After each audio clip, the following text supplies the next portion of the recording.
그림 하나 보겠습니다. 어두운 막사 안으로 빛이 들어오죠. 그것과 동시에 한 여자가 이 남자의 머리카락을 잘라서 이제 밖으로 나아가는 장면이고, 동시에 들이닥친 이 5명의 병사가 이제 이 남자의 눈을 자세히 잘 보이는지 모르겠는데 눈을 뽑고 있는 장면입니다. 우리가 잘 아는 성경의 이야기죠. 이 그림은 렘브란트가 그린 삼손의 실명이라는 작품입니다. 렘브란트는 여기 뭐 빛과 어둠이 대조가 되는데, 그게 전문 용어로는 키아로스쿠르라고 하더라고요. 그 회화 기법을 잘 살려서 그림을 그린 화가로 유명합니다. 이 그림에서 빛과 어두움이 대조되고 있는데, 그것은 삼손의 인생에서 벌어진 유혹의 화려함과 또 반면에 그 끝에 비참함을 보여주는, 대비하는 그러한 효과가 있는 듯합니다. 삼손이라는 그 이름은 태양에서 온 말입니다. 우리 그 삼손이라는 이름을 보면 히브리어로는 심손 그러는데 앞에 세 개 단어, 저게 쉐메시거든요. 태양이고요. 태양이 이 이름 안에 들어가 있습니다. 아마도 빛처럼, 태양처럼 강렬하게 빛을 비추면서 살라라는 그 부모의 바람이 그 이름에 담겨져 있는 것이죠. 그러나 이 삼손의 삶은 두 눈이 뽑혀 빛을 볼 수 없는 실명으로 끝이 납니다. 아까 그 그림은 렘브란트가 그리고 나서 곧바로 팔리지 않았다고 합니다. 그래서 그가 당시 네덜란드 총독의 비서였던 호이겐스라는 사람에게 선물로 주면서 어떻게 감상하라고 조언을 했다고 합니다. 어떤 조언이냐면, 이 그림을 햇살이 좋은 곳에 전시하십시오. 그리고 멀리 떨어져서 감상한다면 불꽃이 번뜩이는 기분을 느낄 수 있을 것입니다. 태양이라는 이름의 사나이 삼손, 그러나 그가 빛을 잃어버리는 그 순간을 그린 이 그림을 햇살 비치는 그곳에서 감상하라는 조언은 좀 잔인하게 느껴집니다. 오늘 우리가 이 삼손에 대해서 함께 살펴보고자 합니다. 그의 삶을 통해서 우리에게 가르쳐 주시고자 하시는 그 주님의 메시지를 그 음성에 함께 귀 기울이는 시간이 되기를 원합니다. 사사기서 13장 1절 같이 한번 읽겠습니다. 이스라엘 자손이 다시 여호와의 목전에 악을 행하였으므로 여호와께서 그들을 40년 동안 블레셋 사람의 손에 넘겨 주시니라. 여기에 여호와의 목전이라는 표현이 있습니다. 베에이나이 아도나이, in the eyes of the Lord.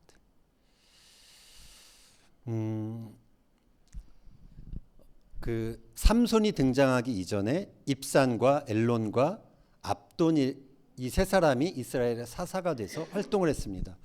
그 이후에 이스라엘은 또다시 악을 행하게 됩니다.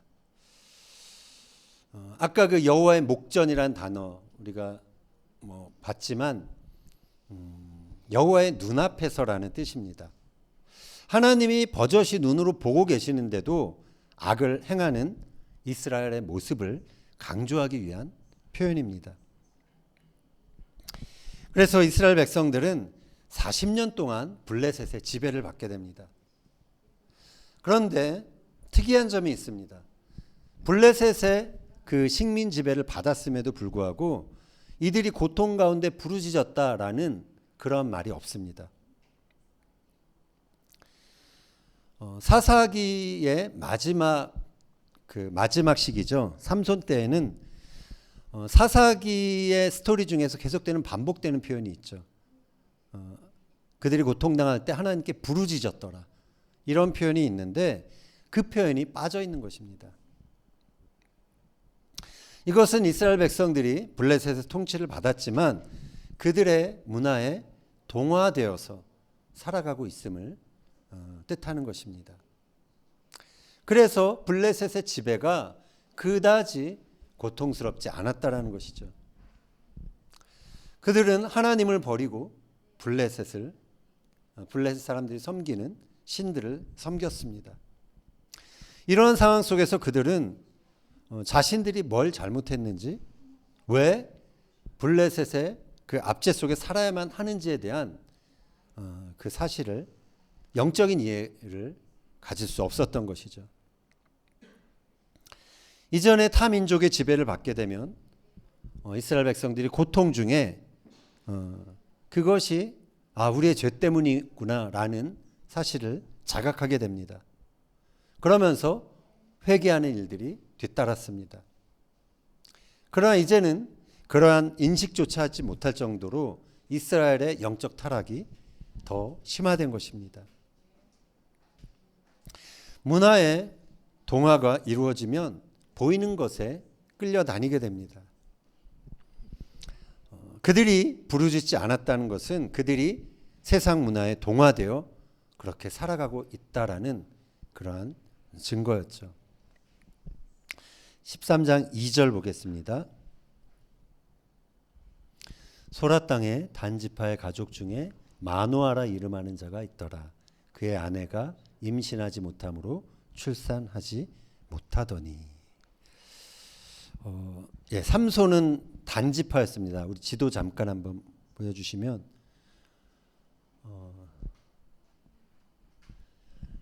지금 단지파가 이렇게 있습니다. 여기 욥바죠. 욥바고 여기가 오늘 배경이 되는 소라입니다. 저희 교회도 한 요 정도에 있어요. 그래서 우리 교회도 단지파의 그 영역에 속해 있습니다. 단지파가 할당받은 땅은 지중해 해변에 비옥한 땅이었습니다. 이곳은 밀농사나 또 포도원, 포도를 심기에 아주 좋은 그러한 비옥한 곳이었죠. 욥바 항구를 통해서도 무역을 할 수 있는 그러한 위치에 있습니다. 그리고 해변길이죠. 비아마리스. 그 비아마리스가 뭐 애굽으로 저쪽 그 아수르로, 그래서 제국을 잇는 그러한 도로인데요. 그 비아마리스를 통해서 또 무역을 하기에 좋은 그런 위치에 이 단지파가 있었던 것입니다. 좋은 땅이란 것은 사람들이 욕심을 내는 곳입니다. 해변가에 정착했던 블레셋은 철기 무기를 앞세워서 내륙으로 더 확장하기를 원하고 있었죠. 자, 이것은 좋은 땅을 얻었음에도 불구하고 늘 불안할 수밖에 없었던 단지파에 피할 수 없는 운명이었습니다. 그래서 단지파는 저쪽 해변가 쪽보다는 내륙 가까운 쪽 산간지대인 그 소라와 같은 그러한 도시에 몰려 살 수밖에 없었습니다. 삼손의 엄마가 불임이라고 나와 있습니다. 그런데 그녀의 불임은 한 여인의 고통이라기보다는 그 시대가 가진 절망의 상태를 상징하는 그러한 상징이라 할 수 있습니다. 이스라엘 백성들은 더 이상 하나님의 자녀를 생산할 수 없는 그러한 불임 상태였던 것입니다. 그러나 불임은 종종 하나님께서 구원 역사를 진행하시는 무대가 됩니다. 그래서 하나님은 자신에게 부르짖지도 않았지만 이 백성들을 구원하시기 위해 특별히 이 불임 가정에 찾아오신 것입니다. 여호와의 사자가 마노아의 아내에게 말하죠. 이제 네가 아들을 낳을 것이다. 그런데 이 아이에게는 태어나기 전부터 주어진 사명이 있었습니다. 그것은 하나님께 그 삶이 드려진 나실인이 된다라는 것이죠. 사사기서 13장 4절 5절 읽겠습니다. 그러므로 너는 삼가 포도주와 독주를 마시지 말며 어떤 부정한 것도 먹지 말지니라. 보라 내가 임신하여 아들을 낳으리니 그의 머리 위에 삭도를 대지 말라. 이 아이는 태에서 나옴으로부터 하나님께 바쳐진 나실인이 됨이라. 그가 블레셋 사람의 손에서 이스라엘을 구원하기 시작하리라 하시니. 그래서 삼손은 태어나면서부터 포도나무의 소산을 먹을 수가 없었고 또 시체를 가까이 할 수 없었고 머리에 삭도를 대어서는 안 되었습니다. 이런 구별을 통해서 삼손은 더욱더 그 블레셋의 문화와 구별되는 그러한 사람으로 살아야 했던 것이죠. 자, 그런데 그렇게 구별되어 살아야 될 삼손의 행동, 그의 삶이 좀 이상합니다. 좀이 아니라 많이 이상합니다. 14장 1절 2절 읽겠습니다. 삼손이 딥나에 내려가서 거기서 블레셋 사람의 딸들 중에서 한 여자를 보고 올라와서 자기 부모에게 말하여 이르되 내가 딥나에서 블레셋 사람의 딸들 중에서 한 여자를 보았사오니 이제 그를 맞이하여 내 아내로 삼게 하소서 하매. 여기서 딥나에 내려갔다라는 표현, 야라드라는 동사가 사용되어 있습니다. went down. 유대인들은 이 야라드라는 동사를 뭔가 불길한 사건이 일어나는 조짐으로 그렇게 해석을 합니다. 딥나는 삼손이 살던 소라에서 서쪽으로 10km 정도 떨어진 곳입니다. 네, 제가 그걸 까먹었네요. 지도 좀 보여주세요. 네.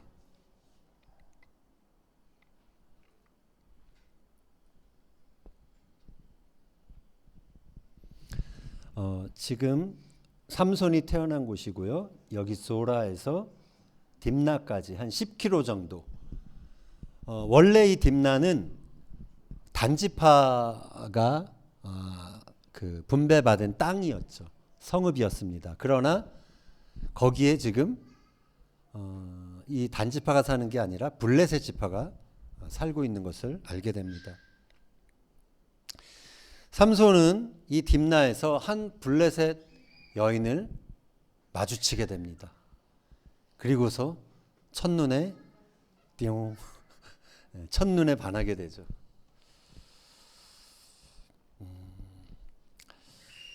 자, 1절과 2절에 보면 보았다라는, 삼손이 보았다라는 표현이 계속 반복이 됩니다. 그가 이 여자를 보고 첫눈에 반한 것입니다. 보다라는 동사가 반복된 것은 삼손이 눈에 보이는 대로 충동적으로 움직이고 있다라는 것을 말해주고 있습니다. 그래서 삼손은 이 여자와 내가 결혼하겠습니다라고 부모님께 말합니다. 부모로서는 당연히 이 결혼을 반대하죠. 이 여자는 할례받지 않은 블레셋 민족의 그 여자였기 때문에 그렇습니다. 반대하는 아버지에게 맞서서 삼손이 이렇게 말합니다. 3절 읽겠습니다. 내가 그 여자를 좋아하오니 나를 위하여 그 여자를 데려오소서. 여기서 내가 그 여자를 좋아한다라는 그 표현이 히브리어로는 히 야샤라 베 에이나이, 그 여자가 내 눈에 옳습니다라는 표현입니다.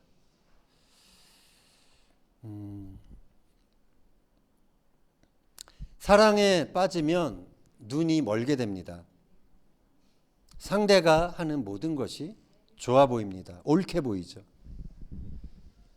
그녀가 하는 일이 옳고 또 그녀가 살아가는 방식이 옳아 보이고 그녀가 누리고 있는 문화가 옳아 보입니다. 그리고 그녀가 섬기는 신이 옳다고 여겨지는 것이죠. 이처럼 옳고 그름을 판단하는 그 기준이 지금 현재 삼손의 눈에 있다라는 것입니다. 내 눈에 좋다라는 표현, 이 표현은 사사기에서 반복되는 그 표현 있잖아요. 그들이 사람이 갖기 그 소견에 옳은 대로 행하였더라. 이 표현과 같은 의미의 표현입니다. 사사기 당시 이스라엘 백성들은 그들의 눈에 보기 좋은 대로 그들의 욕망을 따라 살았습니다. 따라서 블레셋 여인에게 반해서 결혼 승낙을 요청하고 있는 이 삼손은 당시 이스라엘의 모든 백성들의 영적 상태를 보여주고 있다라고 할 수 있습니다. 그들은 하나님의 눈을 의식하며 살아간 것이 아니라 자기 눈에 좋아 보이는 것을 따라 블레셋의 문화와 신을 섬기며 그렇게 살았던 것입니다. 4절 보겠습니다. 그때에 블레셋 사람이 이스라엘을 다스린 까닭에 삼손이 틈을 타서 블레셋 사람을 치려 함이었더라. 그의 부모는 이 일이 여호와께로부터 나온 것인 줄을 알지 못하였더라. 자, 개정 한글 성경에서는 삼손이 틈을 타서 블레셋 사람을 치려 했다라고 표현이 되어 있습니다. 그런데 이 NIV 표현에 의하면 from the Lord who was seeking an occasion to confront the Philistine. 틈을 타서 블레셋을 치려 했던 게 하나님임을 알 수가 있죠. 차이가 있습니다. 번역의 차이가. 그런데 원래 원문에 보면 삼손이라는 단어가 없습니다. 후라고 나와 있어요. 그래서 틈을 타서 블레셋을 치려 했던 그 후, 그가 누구인가? 자, 그런데 우리가 이 문맥을 살펴보면 삼손에게는 블레셋 여자에게 반해 그녀와 결혼할 의지가 있었지 블레셋을 치려는 의지는 없었습니다. 블레셋을 쳐서 이스라엘을 구원하려는 그 의지가 있었던 분은 바로 하나님이셨죠. 그래서 하나님이 그 틈을 타서 블레셋을 치려 했다라고 우리가 해석하는 게 더 저에게는 좋아 보입니다. 여기서 우리는 하나님의 은혜를 발견하게 되죠. 삼손은 비록 자기 눈에 좋은 대로 행하며 그의 사명과는 관계없는 삶을 살았지만 그럼에도 불구하고 하나님은 이스라엘을 불쌍히 여기셔서 삼손을 통해 이스라엘을 구원하기 원하셨던 것입니다. 유대인들은 이러한 삼손을 어떻게 평가할까요? 한 미시나에서는 그를 부정적으로 묘사합니다. 그래서 이러한 표현이 있는데 잠깐 보여주시면 그거 말고요. 없어요. 그냥 구절 써 있는 게 있는데 제가 한번 읽겠습니다. Samson's eyes were gouged out as punishment for having followed the desires of his eyes. 삼손의 눈이 뽑힌 것은 그가 그의 눈의 욕망을 따라 행한 것에 대한 처벌이었다라는 말이 있습니다. 삼손은 늘 혼자 다녔습니다. 그에겐 친구가 없었습니다. 당연히 그 옆에서 조언해 줄 수 있는 사람들이 없었습니다. 삼손은 여자만 쫓아다녔죠.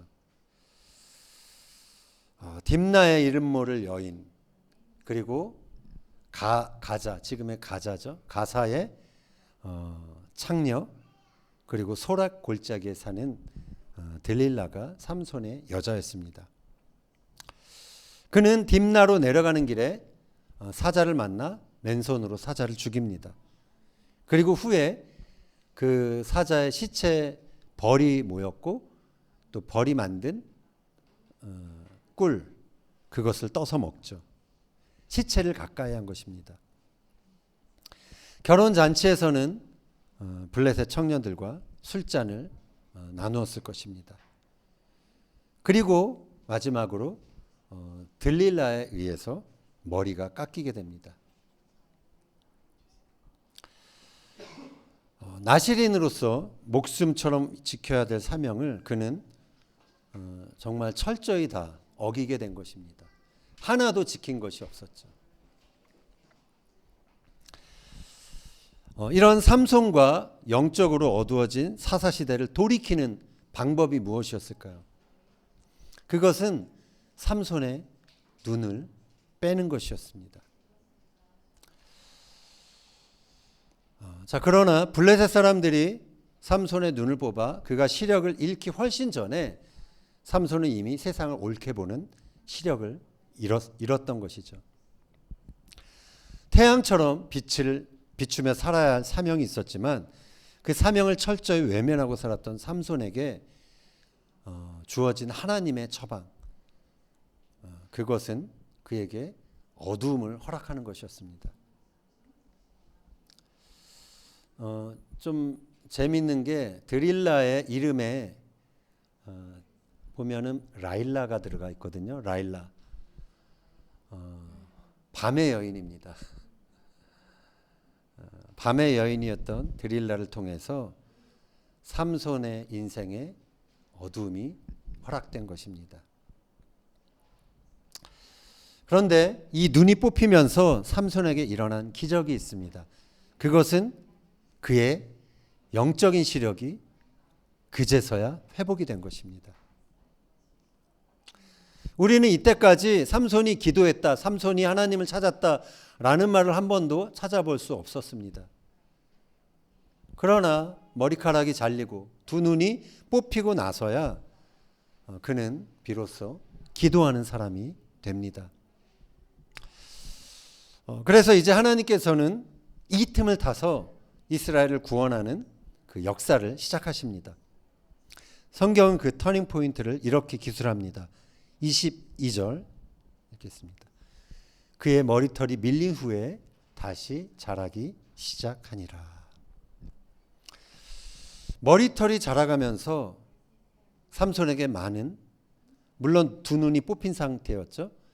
삼손에게 많은 생각이 있었을 것입니다. 그 자신의 삶을 돌아보는 회개의 순간이 있었을 것입니다. 그러면서 삼손은 그가 놓친 사명을 기억해 내었을 것입니다. 그래서 그는 하나님께 이렇게 기도합니다. 16장 28절 읽겠습니다. 삼손이 여호와께 부르짖어 이르되 주 여호와여 구하옵나니 나를 생각하옵소서. 하나님이여 구하옵나니 이번만 나를 강하게 하사 나의 두 눈을 뺀 블레셋 사람에게 원수를 단번에 갚게 하옵소서 하고. 그래서 나를 생각하옵소서, 이 말은 자카르라는 동사가 쓰였습니다. 나를 기억해 주십시오 라는 그러한 간구였습니다. 자, 나를 기억해 달라라고 삼손이 요구를 했잖아요.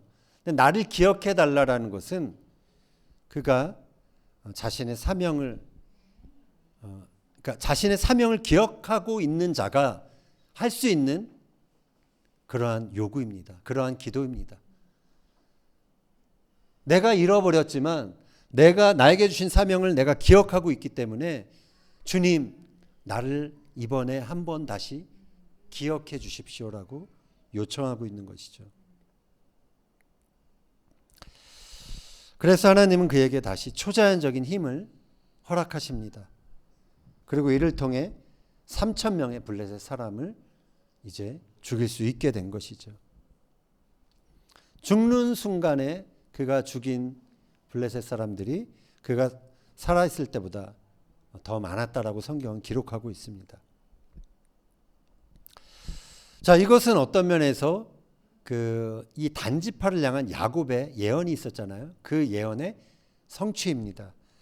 창세기 49장 16절에서 17절 보겠습니다. 다는 이스라엘의 한 지파같이 그의 백성을 심판하리로다. 다는 길섭의 뱀이요 샛길의 독사로다. 말굽을 물어서 그 탄자를 뒤로 떨어지게 하리로다. 뱀이 갑자기 나와서 말탄자를 뒤로 떨어뜨리게 한다라는. 그래서 마치 삼손이 이 블레셋 사람들이 삼손을 경계하지 않았지만 삼손이 갑작스럽게 그 블레셋 신전을 무너뜨림으로 많은 사람을 죽일 수 있었잖아요. 그래서 단지파 삼손이 독사가 말굽을 물어 그 탄자를 뒤로 떨어뜨리게 한 것처럼 기습적인 공격을 통해서 블레셋 사람을 죽음에 이르게 했던 것입니다. 이스라엘은 원래 보이지 않는 하나님을 섬기는 백성이었습니다. 그러나 가나안 땅은 눈에 보이는 것이 우상이 되는 그러한 곳이었죠. 그래서 이스라엘 백성들은 눈에 보이지 않는 하나님을 떠나 눈에 보이는 물질 세계에 그들의 믿음을 두고 살아갔던 것입니다. 하나님은 이러한 이스라엘을 돌이키기 원하셨죠. 그래서 하나님은 삼손의 눈이 뽑히는 것을 허락하셨고 이스라엘이 그래서 다시 하나님을 볼 수 있도록 영적인 시력을 회복해 주신 것입니다. 우리 역시 지금 물질이 우상이 된 시대를 살아가고 있습니다.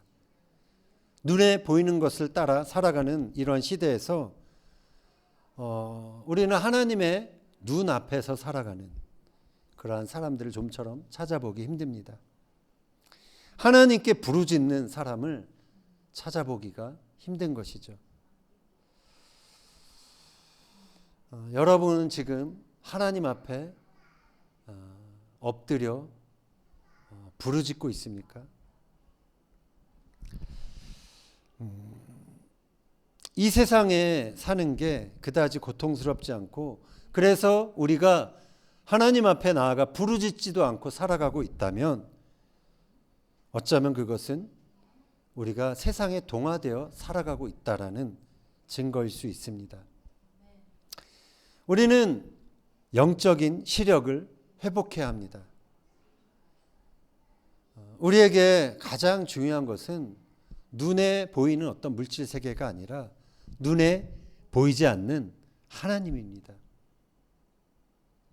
그 하나님을 믿음의 눈으로 늘 볼 수 있어야 합니다. 그리고 우리는 우리 자신을 포함해서 이 시대를 위한 부르짖음을 회복해야 합니다. 삼손의 머리카락이 자라가듯이 우리에게 주신 사명이 잊혀지지 않고 잘려지지 않고 계속해서 자라가야 합니다. 그동안 내 자신이 나의 사명과 상관없이 그저 내 눈에 보기에 좋은 대로만 살아왔다면 우리는 다시 하나님 앞에 엎드려야 합니다. 그리고 주여 나를 기억하옵소서. 그렇게 기도하며 나의 사명, 나에게 주신 그 사명을 회복해야 합니다. 그래서 바라기는 어두움에 지배되는 자가 아니라 어두운 세상에 빛을 밝히는 자로 살아갈 수 있게 되기를 예수님의 이름으로 축원합니다.